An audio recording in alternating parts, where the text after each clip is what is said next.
In today's video, we're skipping a few verses to get down to Genesis chapter 2, verse 15. Kai elaben kyrios atheos ton anthropon, han eplasen, kai etheto auton into paradiso, ergazis thai auton kai fulasem. Well, let's go to the top and start with this first verb, elaben, which is from lambano, of course. A familiar verb for to take in this case. And it does have a spelling change from lambano to lab with the E on the front end and the E end. So this is going to be a third singular aorist active indicative. Someone took. Well, who is the subject? It's kyrios ha theos. And if you look this up in the Masoretic, it is Yahweh Elohim or Adonai Elohim if you prefer. So unlike 2:9, where we saw the translator only picked up on hatheos, here the translator actually rightly renders both underlying words, Yahweh here being picked up by kyrios and Elohim as theos. So it's the Lord God. And that's a good reminder of some of the weird idiosyncrasies we see with translating divine names from the Hebrew. So the Lord God took, and whom did he take?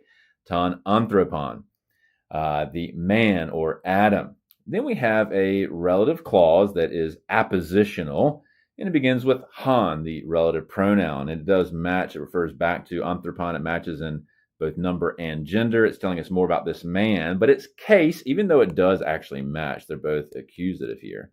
Its case, as you might recall in a relative clause, is determined by its own phrase, irrespective of what its antecedent is. And it just so happens to be the object of another verb, in this case, plaso. And eplasin here is the third singular aorist active indicative. Plaso, if you recall from the video for Genesis 2:7, means to form or perhaps to mold. So it's whom, and this is again telling us more about the anthropon, whom he, that is the Lord God, formed.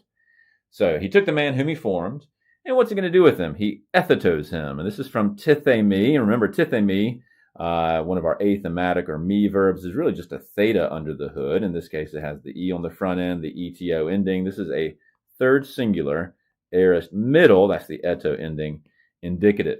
So he placed or put him into paradiso, in the garden, which we recall we've seen that several times thus far in Genesis.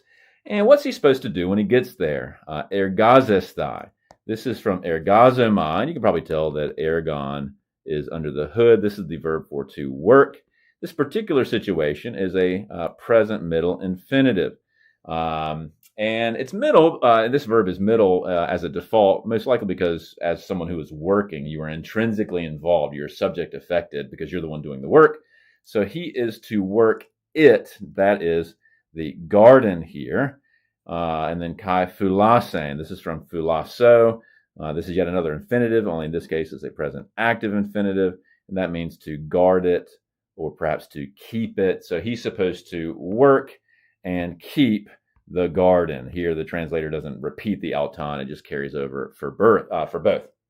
And this pair of verbs that identify the sort of creation mandate of Adam in the garden is a good reminder that work here is pre-fall, because we're in chapter 2, we're not yet in the fall. Good reminder for all of us that our labors from the Lord are a pre-fall reality. And so that's what Adam's supposed to do in that paradise.